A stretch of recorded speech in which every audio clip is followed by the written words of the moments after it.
Good morning. Hello. Hopefully this is working and live, and welcome to Norfolk RCC's first live web stream. For those of you who don't know me, my name's John Climo. I'm Chief Exec here at Norfolk RCC, and we're a community development organisation, so we do an awful lot of work with groups out in the field, but we also advocate on rural issues and try and develop new solutions, and I think this is one of the areas that links with that. But before we start, a couple of plugs. First of all, for our wireless broadband service, Thinking Wisp. One of the challenges around live web streaming is obviously accessing the internet effectively, and Thinking Wisp has a good area coverage in Norfolk now, so it's one of the solutions to help you achieve that. And also Thinking Fuel. Thinking Fuel is our oil bulk buying scheme, and it's a great way to be able to collectively purchase oil together.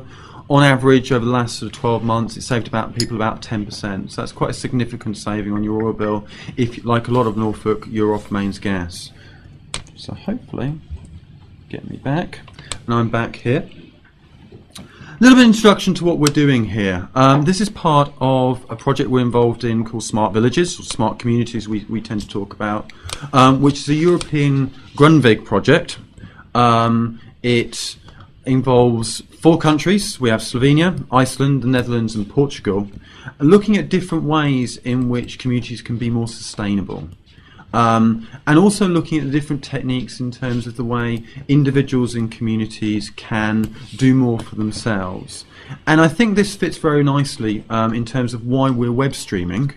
It's about us as Norfolk RCC as an organisation trying something new, a new way to connect communities across Norfolk and further afield, because we know the costs and the expense and the challenges of getting people to our offices for events, and this is one way in which we can broaden the access to the things we think are interesting, the things that we think are important for communities to hear about.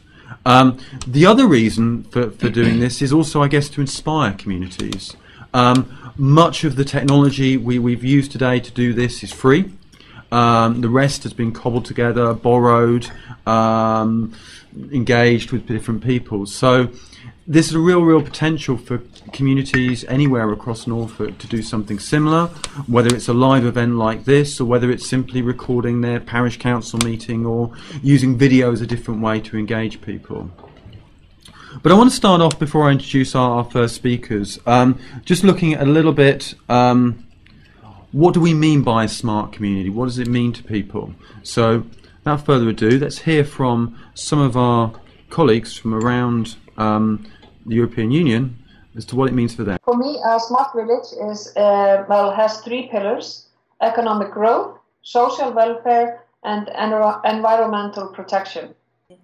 It means like a place that is totally committed in the assignment of providing a better life in terms of quality for its inhabitants.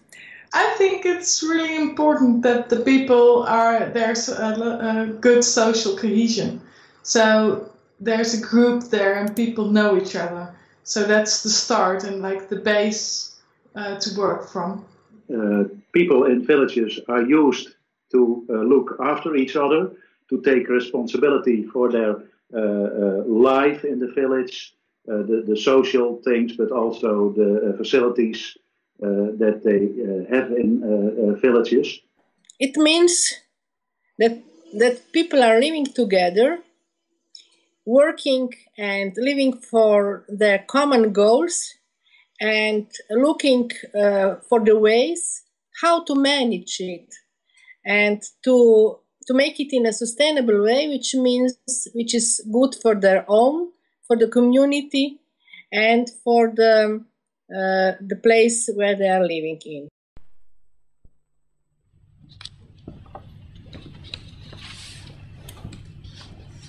And I'm back.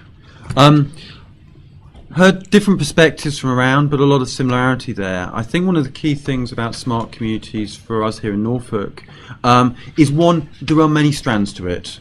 We tend to use the Egan wheel, which is an 8-strand model. It includes those core things around the economy, around social, around the environment, but also includes other aspects: services, housing, built environment, and aspects, things like equity or equality within the community as being important to sustainability. What does building smart communities mean to us?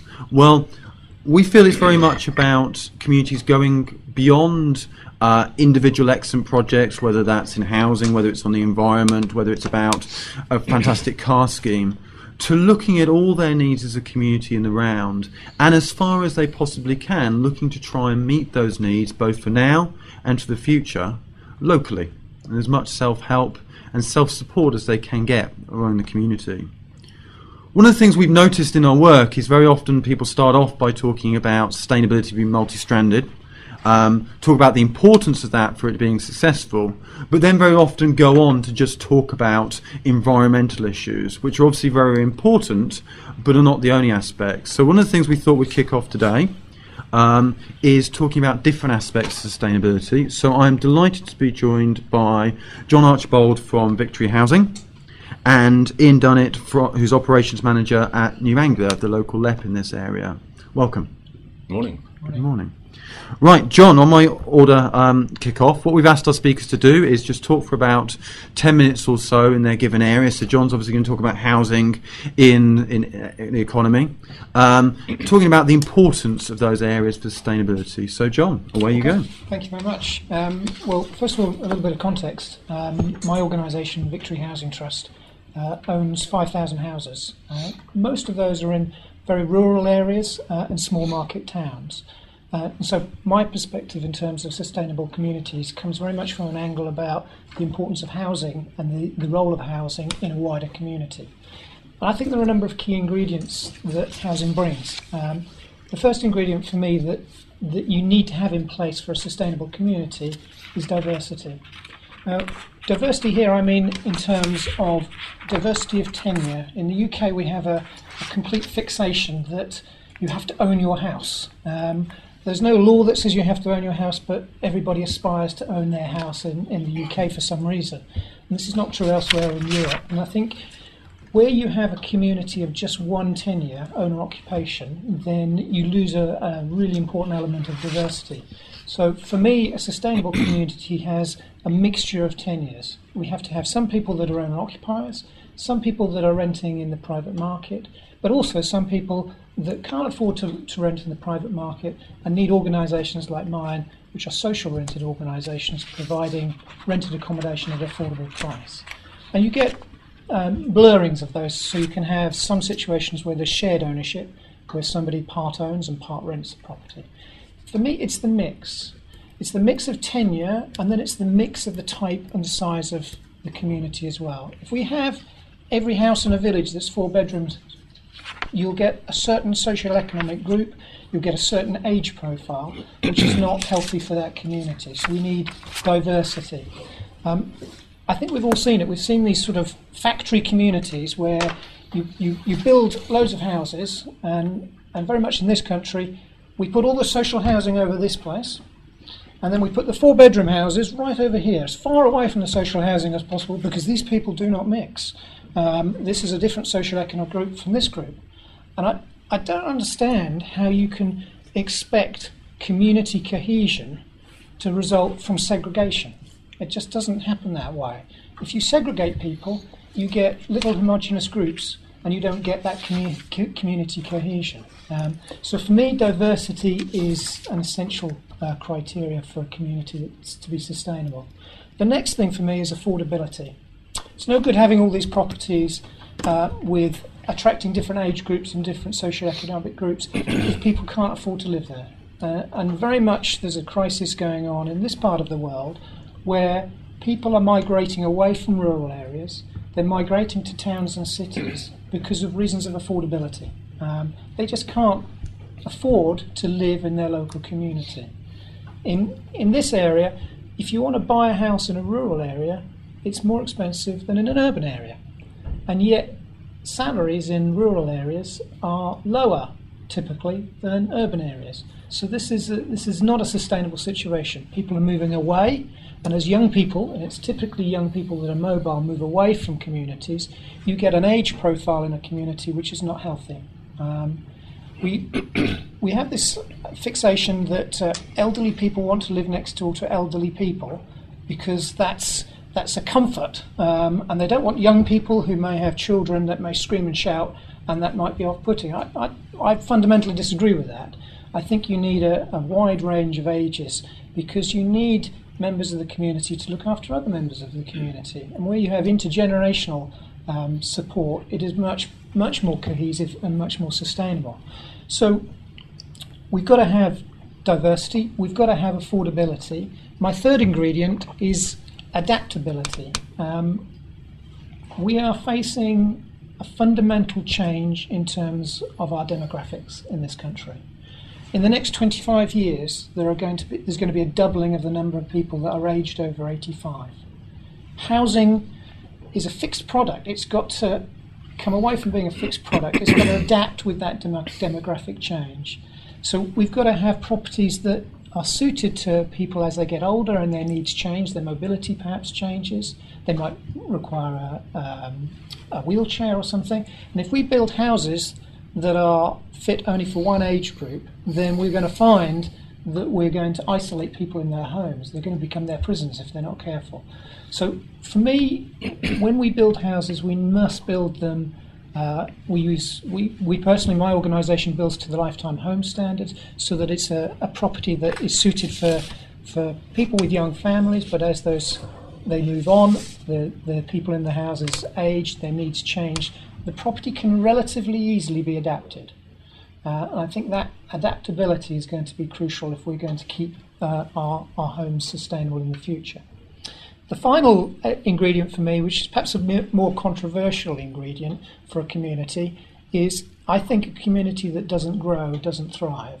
And I think growth and expansion of a community is an essential criteria for a sustainable community. Because without that growth, managed and carefully controlled, so that we're not having communities doubling in size, but a careful growth is an essential part of the process, and it adds jobs and income to the organisation and the area as well. We have a fundamental and chronic undersupply of housing in this country. That is causing prices to increase, whether it's for purchase or for rent, and that is driving people away from rural communities. When people go away from rural communities, shops start closing, post offices start closing, pubs start closing. And it's a vicious circle, because the less resource and facilities locally, the more the villages in our neighbourhoods become dormitory villages. They become commuter towns. They become the preserve of the wealthy, because they can afford to live there, and they become the preserve, very sadly, of the isolated elderly. The End Loneliness campaign has recently shown figures that there's 1 million people in this country, elderly people in this country, who are intensely lonely, either lonely often or always. That's 11% of the elderly population, 1 in 10, and they are becoming isolated in these rural communities. And as shops close, as pubs close, as post offices close, and we've all seen that in our communities, then you have this very negative, vicious spiral. The solution is to open our doors and open our minds to new development and have new houses being built. Those new houses can be built to modern standards. They can be built to a standard that can be easily adapted for people in later life. They can be built to a better energy efficiency standard, which is also important, not just from the environmental point of view, but actually for housing to be affordable, it's got to be affordable to live in, and that includes heating, water and everything, all the utilities. So for me, those 4 ingredients, diversity, adaptability, affordability and growth, without those you don't have a sustainable community. In fact, you have a community in slow crisis. Fortunately, you don't have these crises. It doesn't happen suddenly, so people don't spot it. It happens incrementally, and as you find over time, villages start to die. And once they've died in terms of shops and things like that, it's horrendously difficult to get that back and get that community filled back. I'll leave you with a couple of statistics, because I'm from social housing world, so I'm going to push that. The numbers in the east of eastern region of the UK that are looking for social housing has shot up. It's about 155,000 people on housing waiting lists in the east of the region. That's a 59% increase since the year 2000. That's 1 in 16 households are looking for affordable social housing to live in because they cannot afford to live in the private sector. It's taking too much of their income. Homelessness is increasing as well. So there is a powerful community reason to develop more housing, and in particular in rural areas, I feel. But there's a powerful economic argument as well. And I'm going to hand over to my colleague in a moment, but I would end by saying every pound spent on housing generates £3 into the economy. The multiplier effect is fantastic. Every time we build a house, it serves to create 1.5 direct jobs and 3 jobs in the supply chain. Housing is not like cars. You can't import a house very easily. It is possible to import prefab houses, but it's very little. And the statistics show that when you build a house, 90% of the construction products in that house come from the UK. So when you build a house to meet a need in the UK, you're actually creating jobs, employment, and prosperity in the UK. And that would be true of anywhere else. You can't take building products very far. Transportation-wise, it's very expensive to do so. So it always serves the local community. So we must move away from this development is a bad thing and actually say development is an essential thing for thriving communities. Thank you. Thank you, John. Ian, I mean, themes there in terms of the importance of the housing growth to the community, but also in some of the challenges John mentioned in terms of homelessness, increased social housing, the challenges brought by the current economic situation. Over to you.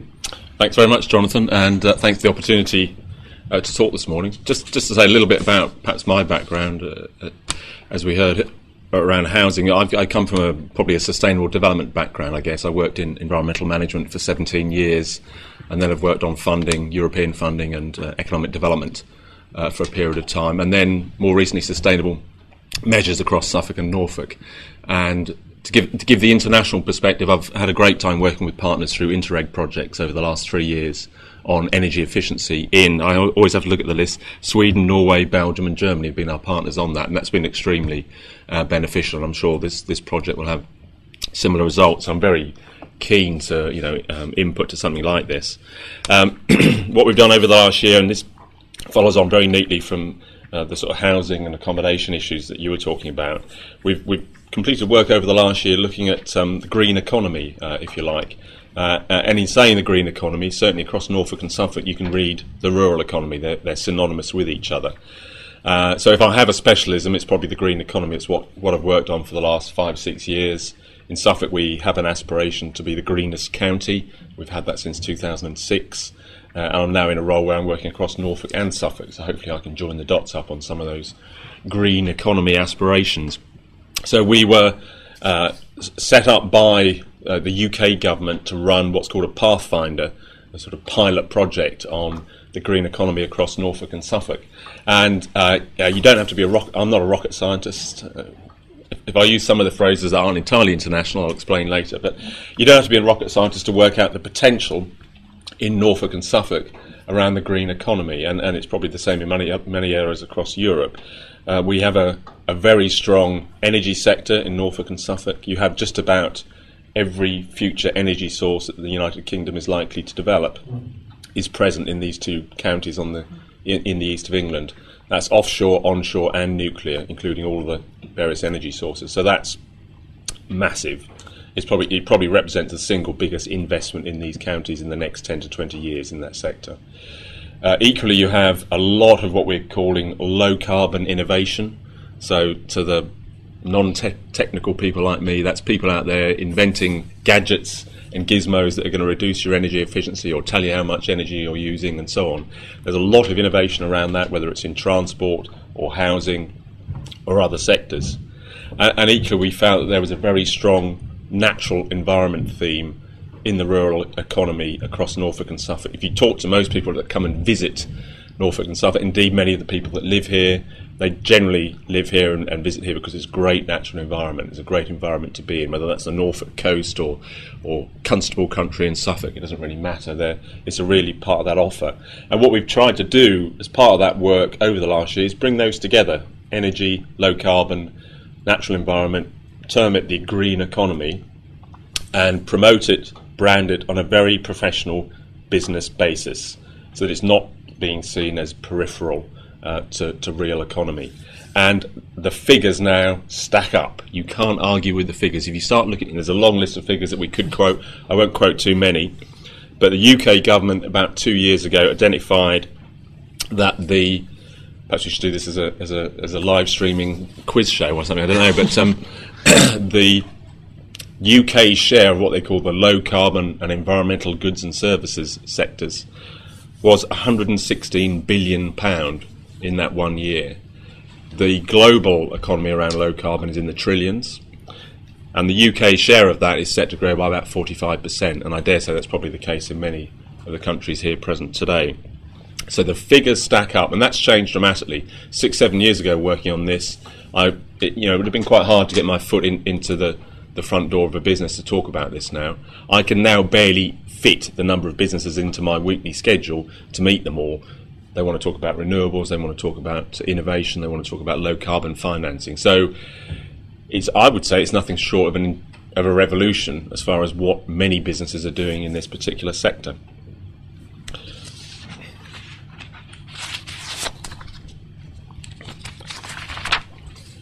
The particular objective we've had for this across this area, across Norfolk and Suffolk, has been to establish the green economy as a unique selling point for this area. We all know it's a difficult time economically. There aren't many good news stories out there from an economic point of view. We feel the green economy is a real opportunity for this area, and we have to make sure we really grasp that opportunity. We can look back historically, we can look back at the development of the oil and gas industry, and in general the feeling was that this part of the country missed out to some extent. We didn't fully grasp the opportunity there 30-40 years ago, and much of that development perhaps went to Aberdeen and the northeast of England. There's a real feeling now that we have to grab the opportunity here and develop this properly.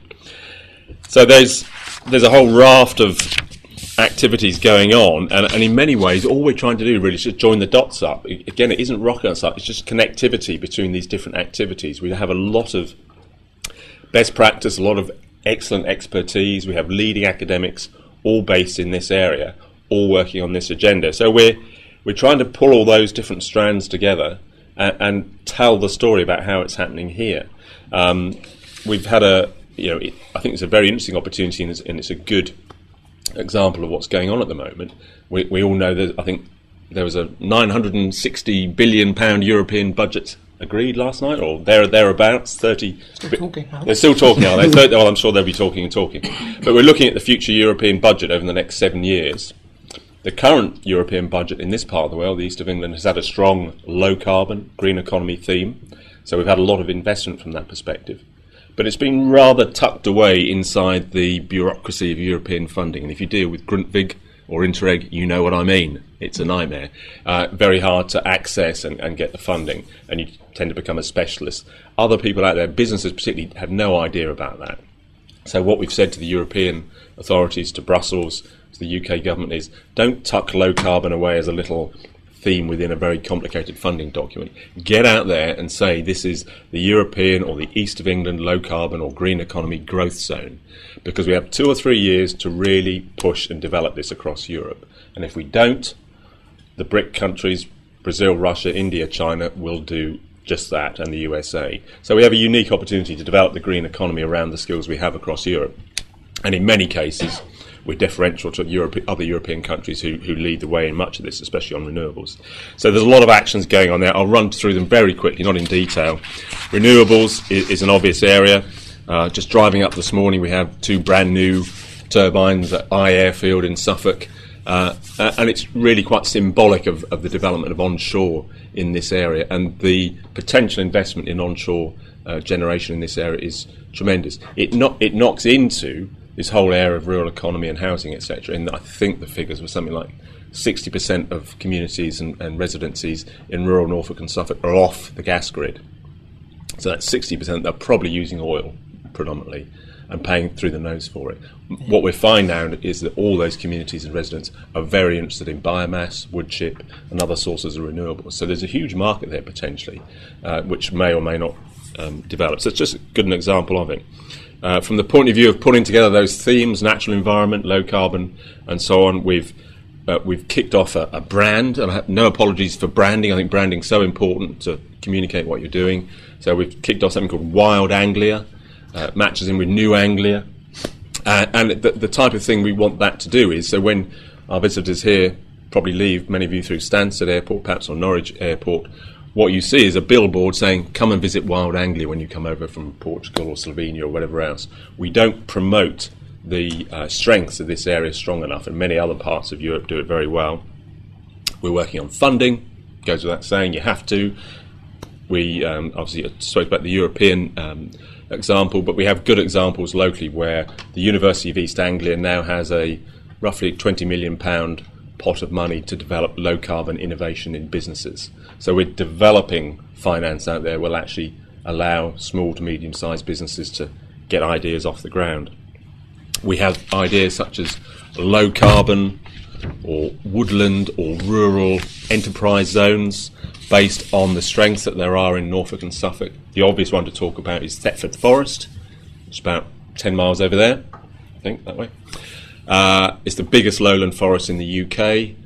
It's virtually all in Norfolk and Suffolk. So we have a real opportunity there to develop species resilience in relation to climate change, the whole science that goes with that, new ways of timber management, recreation, and so on. A woodland enterprise zone, if you like. And that's entirely in the rural economy, with market towns such as Brandon and Thetford potentially benefiting from that in a big way.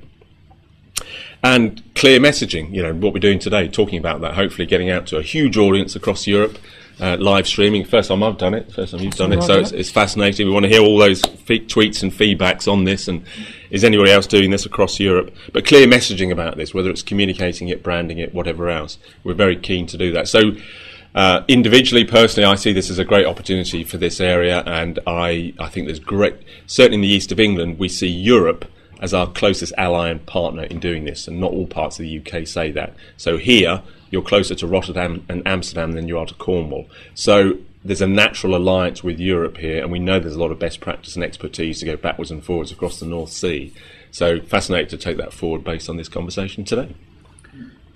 Fantastic, thank you very much. And I should have, I have appeared in the bottom right-hand corner of the screen, so we can have a bit of sort of discussion here. Always struck whenever we have this conversation about the level of interconnectivity between things. We talked about housing and how that was both challenged and driven by the economy. Talked about the economy and how that is both challenged and driven by the environment. And obviously that environment then, whether it's through tourism or directly through low carbon, providing jobs and the type of physical environment that we all both need and want to live in. So a hugely interconnected thing, and I think it's one of the important reasons why we stress that it's not just about one strand there. But I guess very much where we come from in this organisation is the community, and I guess I'm going to start off with John here. What are your thoughts on where the community fits into that picture, and what individual communities across Norfolk, across Suffolk and across the rest of Europe can do to address some of these big issues? Yeah, that's quite a big question. I mean, I'm a great believer you build a house, you have a house. To turn it into a home, you need to add people. And communities are not so much about the houses, but the people that live in those communities. And it's how those people interact. And one thing that's quite powerful about rural communities is that people tend to know their neighbours. In a lot of big cities, people don't know their neighbours, they don't look and talk to their neighbours, and it's very sad in my opinion, but in rural communities, it's the interaction between neighbours and members of the community that look out for each other. We all have people in the community, we know that they need additional care. We've had some bad weather recently. In those times you look out for somebody. Now that doesn't seem to happen in cities. It doesn't happen so much in cities. They're very much more impersonal. So we have something that is very valuable in rural communities, and it's how we capture that and how we explain to people that if they want a thriving, positive community, it's their responsibility. It's not the responsibility of local government, it's not the responsibility of national government, it's your responsibility. It's you taking an interest in your neighbours and somebody else in the community that may be less mobile, can't get to the shops in bad weather. That, for me, is what makes communities special. And this, for me, makes rural communities particularly special because they're already ahead of the game. Ian, any thoughts? Yeah, well, my recent experience has been in Suffolk, as I said earlier. I think I'm allowed to mention Suffolk in Norfolk, but the issues are exactly the same in both counties. What we've seen in Suffolk over the last however many years, 10 years or so, are the issues that you've been talking about there. And I think it's very much, it's there for rural communities to kind of do it for themselves in many ways. As you say, it's not going to be done for them. My particular experience has been around the green economy, green communities, sustainable communities. And what we see in Suffolk is there are lots of initiatives: Sustainable Bungay, Green Framlingham, Green Nayland. These aren't places you'll have heard of, but they're all small rural communities that have decided to grasp that particular opportunity. So they are, as Norfolk Rural Community Council are, they're looking at community buying of energy sources. They're sticking solar PV on the village hall or on the local school. They're doing a lot of stuff around that particular opportunity for them within the rural community. Okay, that won't solve all the problems of rural communities, it's one aspect of it, but it is an opportunity for them to start doing things for themselves to some extent. And what we've found is that having that broader vision of being the greenest county allows communities to see that they're part of a wider vision or a wider initiative. And bringing it down to money as well, having that wider vision that we say we want to go towards over the next 15, 20 years does help us with funders and investors. They can see where we want to go. It's anecdotal evidence, but I think we've got evidence over the last few years of funding decisions being preferential to what we want to do. It's like all things. If 50 communities all go running to the funders, all wanting to do something different, would you fund it? They all want to do something quite different. But if there's a degree of the umbrella, the wider aspiration that communities want, then that's very useful. And I think that's where Suffolk Acre, Norfolk Rural Community Council have got an essential part to play in developing those long-term aspirations. John, just picking up on that, how important do you think, from a housing perspective, this interconnectivity and thinking between communities is? I think it's really important because it's what creates communities and sustains them. Because I have a real worry about isolation, particularly elderly people. They're in their homes and they don't see anybody. They don't see anybody else for a week, and it's a terrible situation to be in when you're intensely lonely. And I think this is particularly acute in rural communities, and this interconnection, we have to be clever about it. We have to use technology like we're using now. This is a fantastic way of connecting with people without them having to step outside their front door. We can have telephone befriending schemes. We can have face-to-face befriending schemes. We need to mobilise the resource we have in terms of our community. The other issue that, as a housing organisation, you may be interested to know, because our houses are in rural areas, we are actively exploring the ways we can boost and invest in community transport. Because community transport for us helps ensure that those communities that have perhaps lost their shop, lost their pub, lost their post office, to keep those and sustain those communities, we need to link them with other communities where those resources still are, and make sure those resources are protected. And one way of doing that is through community transport. These are not areas where a scheduled bus route is going to work. We've got to be just accept that. We've got to have more creative ways of working and travel clubs. And so that's something we're actively looking at, not because it's housing, and I run a housing organisation, but because it helps the residents in those houses to actually live and stay in those houses. Ian, I guess one of the things we notice in our work, however, is that we probably deal with about 500 communities a year across Norfolk, and we'll have those communities that are thriving. We will find that they are the same communities that have a lot of small businesses, are trying to sustain their local services, have set up community transport schemes, are keen to see affordable housing. And we also find those communities where there's very little going on. There's very little resources. And one of our challenges we face, and I kind of feel it's one of those similar challenges to how do you kickstart the economy and growth in an area, whether it's housing growth or economic growth, is when nothing's going on, how do you kickstart that activity?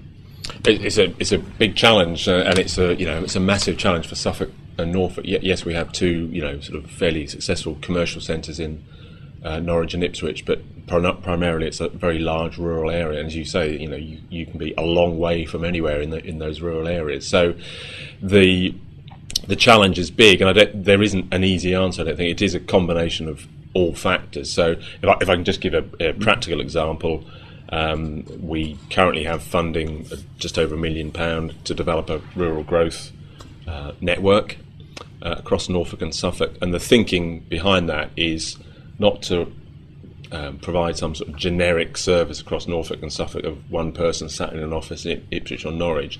It's to actually get out there and have business champions or ambassadors on the ground in a rural area, someone that knows the community. This is exactly what you guys do. Someone that knows business and that they can inspire business interests or growth interests in that area, whether that's the conversations in the pub with people who are interested in running their own business from their house in a rural area, whether it's working with groups of communities who have a degree of buying power and purchasing power, and they're looking at social enterprises and various other types of activity that they could set up.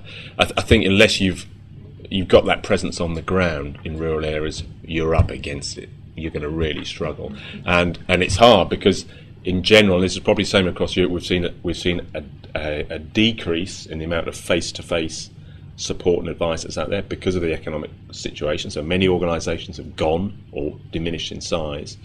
So we're having to adjust our priorities and put some finance back into those opportunities where we can really communicate face-to-face with rural communities, or just give the rural community the funding or the support to do it for itself. So unless you get in there, I think you really struggle without that. John, you wanted to come in? It's not just about creating jobs in rural areas, which of course that would be ideal. But we have to be realistic about this.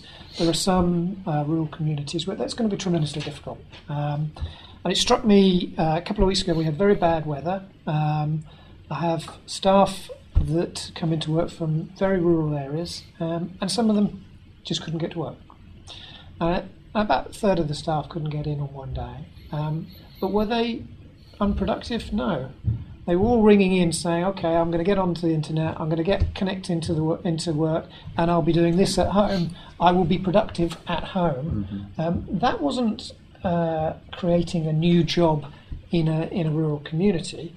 That was actually transferring a job from our market town to a rural area. We have to change the way we're working. We can actually work through this technology away from offices. We have this mindset that you get up in the morning, you leave your rural house, you get in a car, you drive that car to a congested city or town, you park your car with 1,000 other cars, and then you walk to your workplace, and you spend most of the time in front of a screen or on a telephone. Well, guess what? When you left home, you had a telephone and you had a screen. It's not. I mean, it's if an alien organisation, species came and floated down from, they'd say, what are these people doing? They're like ants moving from where they live to where they work, and then they move back again. And they spend an hour of their day in a traffic jam because that's sufficient. It's absolutely bonkers. We want to transfer some of those jobs in the urban areas to the rural areas, and it will sustain the rural areas. So it's not just about creating new jobs; it's actually transferring some of those jobs. And certainly from our perspective, I can empathise with both the home working scenario, and we had a very, very sort of similar scenario of putting the technology in place, thankfully ahead of time, to enable staff to work from home both on a regular basis, but also, when those crises and things come, and recently it was snow for us, but in the future it might be oil, it might be access to petrol, in various different things, it might be other forms of natural disasters. Similar to our Dutch colleagues in the audience, much of Norfolk is below sea level. That ability to go to an organisation largely based with people working from home or home working. The The other aspect of that I can really empathise with is the champions model. The use of people within communities or within neighbouring communities to champion, to inspire others to go into those places where there is an activity and try and kick it off. And I guess the theme it also connects with John mentioned with about the ageing population and having people who are at an active age in life present during daylight hours in the community is an important way of coping. Just to build on what you were saying, which is absolutely right. It varies geographically depending where you are, but the opportunity for this area is you are only an hour from London. So the opportunity for people to be rurally based, that are home working, that are working on digital or creative marketing, media, they're all things that you can do from your home now if you've got broadband, which is essential to it. So the opportunity there to sort of homework in a pleasant environment, which you have in this area, but also to be a sort of global marketeer, if you like, is definitely there. And we're seeing elements of that happening in Norfolk and Suffolk, and I dare say that's the case in rural areas that are not too far from the bigger urban centres in Europe as well. It's a smart way of smart, isn't it? It's smart energy, it's smart broadband, it's ICT.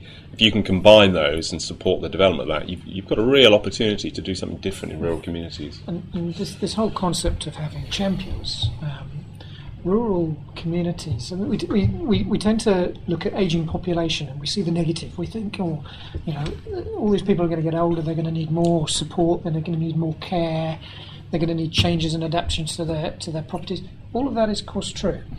However, there is a fantastic resource there as well. These are elderly people who have had a lifetime's worth of experience in various industries, and they're sitting there unproductive at the moment. And we all know people in our local communities where somebody, there's an old saying: if you want something done, ask a busy person. There is always somebody, a retired person in our local communities that's probably doing more hours than you or I are doing, and it's capturing that resource. So let's turn the table. Let's see these elderly people as not a drain on society, but as an opportunity to be our local champions and to take things forward. That's something we'd know as, I guess, asset-based community development, that idea of rather than just looking at the needs of a community, also looking at the assets that it already has and how can you maximise the value a community gets from that, whether it's physical assets like a village hall or a playing field, natural environment, or whether it's individuals' time, their resources, their skills and their life experience. How important are those assets to the economy and to growth? They're very important, and I always try and bring things down to a practical example. What we've seen certainly in Suffolk, and I think it's happening in Norfolk to a great extent, but my knowledge is less, is that you get that focal point in a rural community, village hall, school, church, whatever it might be. What we've seen recently is quite a lot of settlements in Suffolk going for renewable energy, so they've put solar panels on the village hall, or they've bought ground source heat pumps, or they've simply insulated it, and so on and so on. And that has acted as a generator then. Other people in the village or the villages nearby have then worked together to do something similar on their village hall, or they've started to do stuff on their houses. So we've seen this sort of smallish, but this is definitely an economic generator. Ripple effect. Yeah, ripple effect happening there, and you have almost an informal networking now across Suffolk, where I don't have to advise this community or that community. I just put that community in touch with that community. So there's a very good network there that they're advising each other, they're supporting each other. They do need support, they do need finance to do some of these things, but that's crucial, that sort of network of communities where once it's up and running, it just becomes self-supporting. And I think there's real potential in doing that. It still needs that resource of some sort to get it going, get it off the ground. But then, rural communities can really drive these things once they're up and running. And it's great to see, and we're coming back again to that idea of the inspiration, the champion, whether it's the individual or the demonstrator project within the community, the idea that has a ripple effect, and that ripple effect is not only within the community, but also the more that we can interconnect communities and support that interconnection, it will ripple around communities, around our local area, across borders into Norfolk, into Suffolk. I know Hempnall, very, very similar example to you, and wider across the EU. Just moving the conversation on, I should have said at the beginning, we do have a live studio audience made up of some of our EU delegates. Make some noise. Over there. some of the giggling you heard earlier is not me. It is them. I will bring them in and ask them if they have any questions in a couple of minutes. But just before we do, some thoughts on achieving the balance between these aspects. I mean, and John, in your introduction, you talked about growth. Often a very, very challenging subject for communities, a very emotive subject, and one where there is this issue around jobs and growth of housing for the economy. There is this huge social need, whether it's that diversity mix you talked about or just filling that overall social housing need, but some real challenges in terms of what people might interpret as the degradation of the natural environment, or some very real issues in just taking up more land space or taking away areas of habitat for organisations. Some thoughts on a very challenging subject in terms of providing balance. It's very challenging. I've had surreal experiences when one day I've been in a local community that are desperate for us to build houses in their community because it will bring people in, which will bring people into the school because the school is at threat of closure because people are moving away. And then the next day I've gone to virtually an identical community elsewhere where I've said, let's build some houses, thinking that they'll welcome me with open arms, and I'm they're chasing me with pitchforks because they don't want to change their perception of their little community, and to build new modern houses changes that traditional feel of a village. And I got a lot of sympathy for both.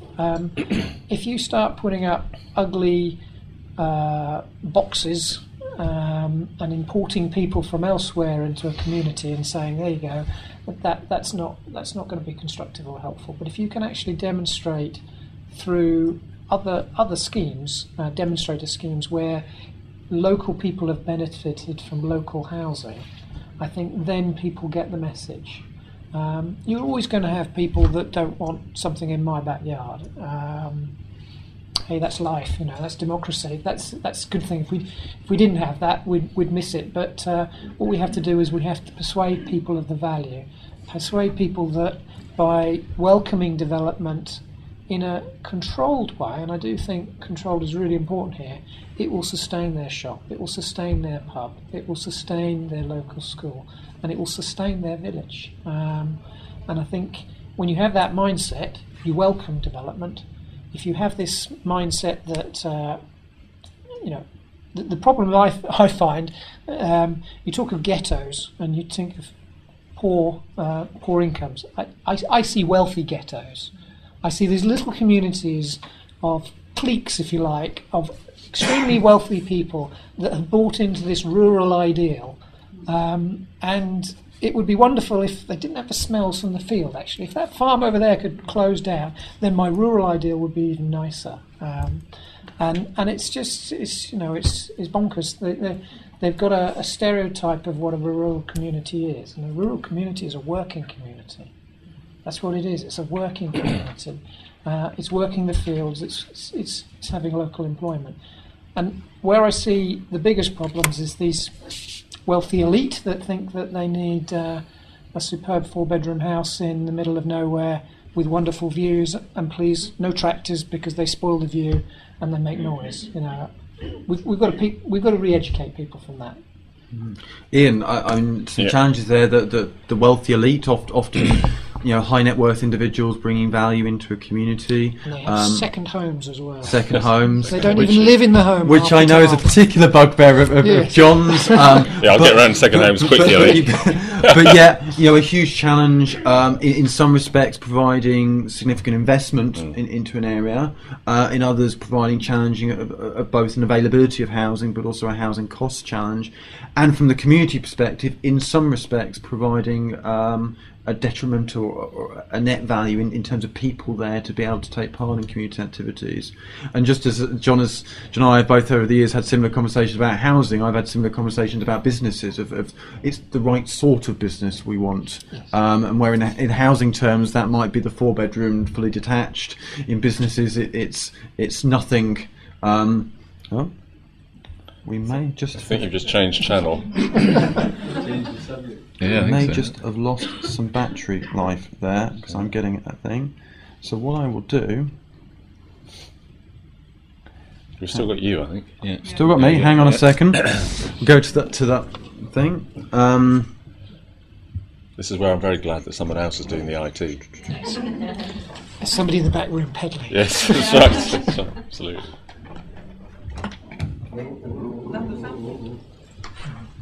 And that was going so well. It was going so well. Yeah, it was.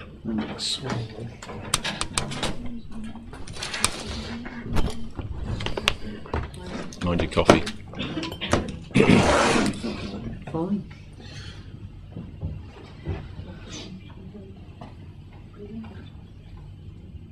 Should we keep talking so that people Yeah, know yeah. we're still Do you want us here? to? If you could pad, that would be fantastic. Absolutely.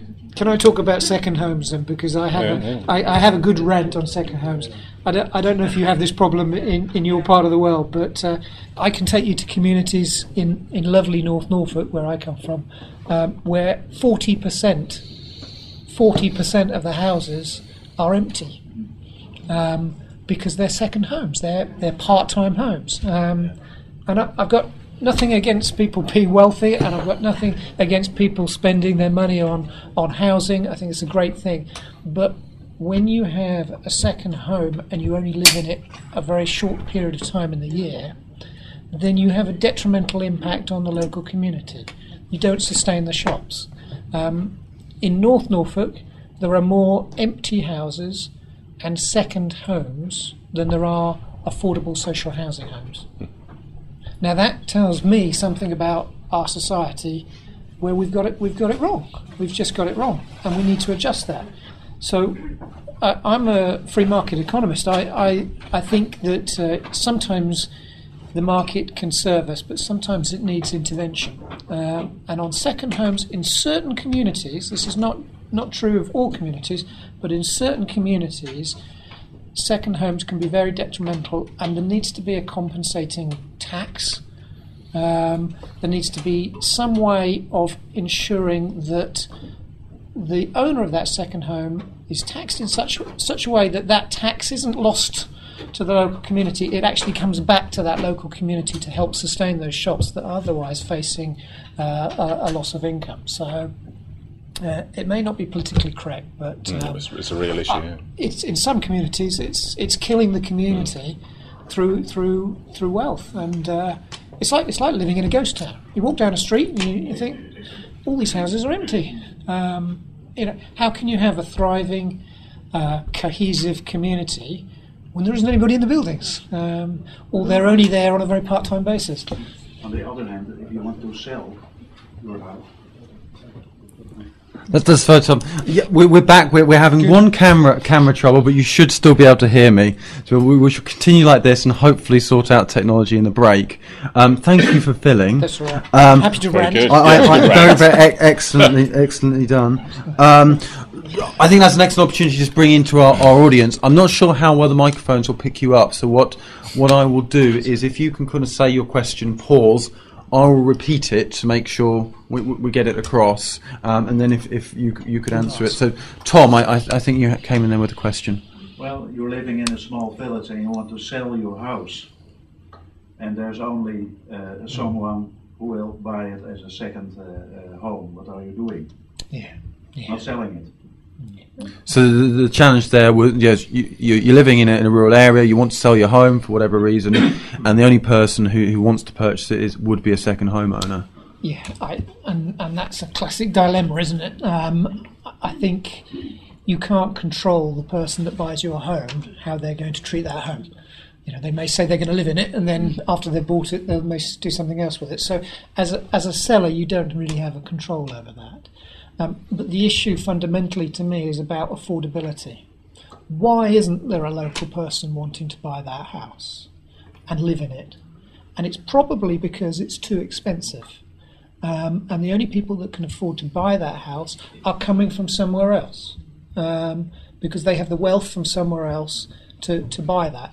And that's the difficulty, because what we're doing is we're forcing local people out of being able to afford their own accommodation in their own area. So they want to stay in their local community, they can't afford to, so they go somewhere else. And you get a vicious circle here, because somebody comes in, pays top dollar for a house, all the houses around them go up in value. Oh, these are now worth this much. So you then get more people who can't locally afford, and then you get up again. And it's a real challenge. But your direct question, as a seller, do you say no? I think if you say no because you know the person's going to treat it as a second home, I would salute that moral high ground. But in reality, you have no control. That's the challenge. So if we can crack the affordability, we crack the whole problem. And the affordability, guess what? This is a connected circle. The affordability is the properties are unaffordable because there's a lack of supply. You deal with the supply. This is classic supply and demand economics here. You have inadequate supply, the price goes up. You have a rationed product.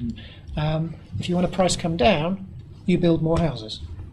So it all comes around full circle. We've got to build more houses. We've got to be prepared to accept development, and we've got to do it in a controlled way. Otherwise, more and more people will be priced out of their local community, and those communities will ultimately die. They'll just be, suburbia for wealthy people that get in a car and drive to their office in the nearest city, perpetuating the whole thing. It's depressing, isn't it? I mean, it's... Any other questions, Hank? John, you mentioned about growth. That's important for the villages. But in the Netherlands, we have had that municipalities were figuring out what they would like to grow. And the summary of all those municipalities was such a big growth that would never happen because we have not enough children. Okay. So I don't think that grow will help for keeping the shops open or keeping the school and the post office in the village. You mentioned careful growth.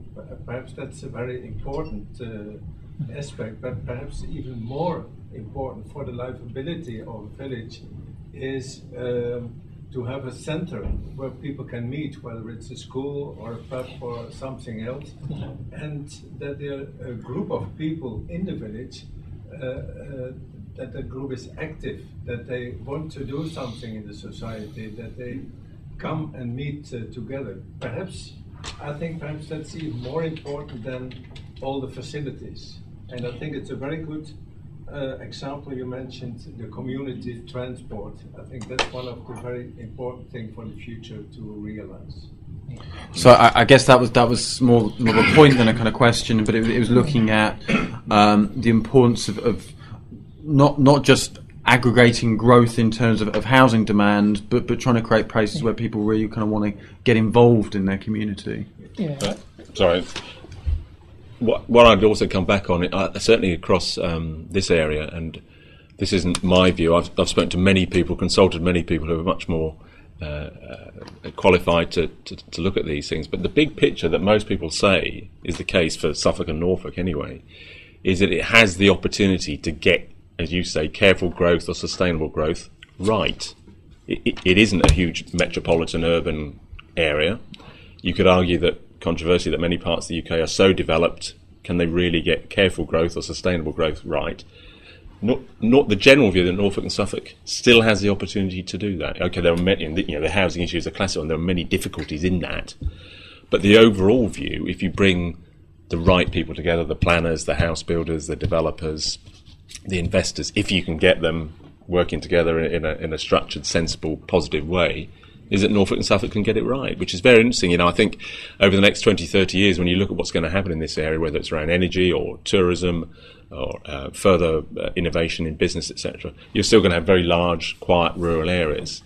So how does that careful growth, as you say, benefit them? I don't have the answers, but I think there's a real opportunity there to get it right.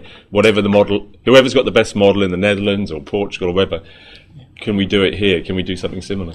Well, it's a small world, isn't it, we live in, because in our community here, we could probably build a couple of thousand houses and easily fill them. there's net inward migration into this part of the UK. So my perspective comes from that angle. If you were to build houses and they would be empty, then clearly that would be a complete waste of time and money. But then maybe the answer, the growth for me is about creating a live community.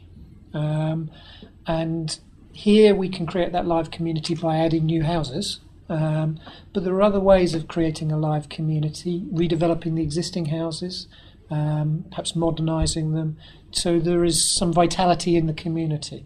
Your point about having a community centre, well, maybe you don't build houses, you build a community centre. But I think you need something growing, developing, changing to attract people. But if there isn't the demand for the housing, then don't build them. Don't create empty houses, obviously. But that's great.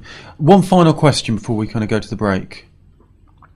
We're here together with organizations who are very keen in rural development and social cohesion, sustainable development, but there are also organizations involved in adult education.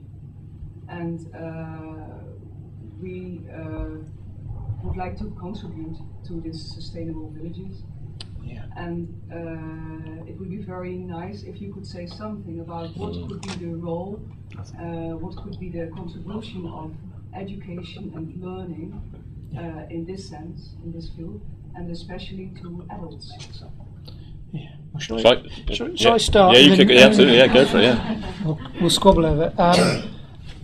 I run a housing organisation. We're a landlord to 5,000 houses. That's our business. We build houses, we let houses, we repair them, and we maintain them. So you would perhaps understand if I said education's got nothing to do with that. But that's not what I'm going to say. We're not a community transport organisation, but we're investing in community transport because it serves our residents. We're not an educator, but we are investing in employment skills for our residents because that helps them to pay their rent, which is important for us. It helps them to secure employment so that they're not benefit dependent, so they can get into the working area. So we see it as a fundamental part of what we do. So it's not we do housing, let somebody else do that. But I think the way we do it is to say, look, we're not educators. So we're not going to try and be educators, but we will partner with somebody who is an educator. We might use financial resources to assist that partner to provide services directly to our residents. And that's our modus operandi. That, we don't run community transport. We fund other people who do run community transport and do it very well. We give them money to do it and help our residents. We don't educate people, but those training organisations that are out there, we give them funds in order to do that. So from a housing point of view, I'm worried about the people that live in the houses. They need the roof over their head, they need the house maintained, but they need to get to jobs, they need the employment skills to get to jobs. So I see it as all interconnected. The practical example is someone else that I heard speaking last week. He works for EDF Energy, which is probably a name you're aware of. They are planning to build a third nuclear reactor on the Suffolk coast, so just down the road here. He's living locally in a rural area, and what he said last week was his son, 7-year-old son, is at school in Suffolk in a rural school. When he leaves school, possibly at 16, possibly 18, he might be going into that nuclear reactor as an engineer or a mechanic or some. And that I thought was a classic way of talking about the next generation. Unless he's skilled up, educated, unless he has high aspirations, then he won't be working at that nuclear power station. It's as simple as that. Norfolk and Suffolk both have quite a lot of difficulties with attainment on educational standards. We're not doing well enough, everybody keeps telling us, so we have to raise those standards. And everybody that I work with, on all this, whether it's the green economy or food and farming or tourism or energy, whatever else, has skills and education in there as the, almost probably the most important underlying factor, our future workforce, and how adaptable they are, how versatile they are, how intelligent and well informed they are, etc. There's also another side to it. I think a well-informed, aware population of the issues and the opportunities out there do ultimately lead to better decisions being taken in the next generation about housing, about infrastructure and so on. And I think, this is just a personal view, I think we're coming out of a stage where a lot of decision making was about a vested interest, a particular area, a particular sector. And I think it's interesting actually coming out of economic difficulties. There's a lot more joining up at the moment because people have to. There isn't the money out there for everybody to do their own thing. So housing developers, planners, architects, I think there is a lot of opportunity to bring people together there, and skills is central to that. And we're working very closely with all the colleges across Norfolk and Suffolk on that issue. What I still don't think we've got is it's a very simple triangle, isn't it? It's employers, it's the people that they're going to employ, and it's the training providers. And I don't so that triangle at the moment still isn't entirely joined up. When we talk to employers, they're saying they're not getting the skilled people that they want. So are the training providers providing the right skills for those young people, but not necessarily young? So there's a awful lot of work to be done there, but it underlies this whole area, I think. Talking very generally, I know that's not a specific answer. Right, fantastic. I'm just going to move this slightly back, so there's a fractional pause before I thank our guests. And that should have me back. We're going to take a short break. When we come back, we're going to be talking more about the community side of this, and particularly how you can get people in your community involved in activities. But in the meantime, I'm going to play in some clips, some more interviews from our EU colleagues, looking at both what their aspirations are for their community in the future, how they want their community to look in the next 20 years, and also some of their tips, their advice, and thoughts on how to kickstart community activity and how to try and make your community smarter. Just finally, before I cut to that, thank you very much to John Archibald of Victory Housing and Ian Dunnett from New Anglia Let. Thanks very much. Thank you.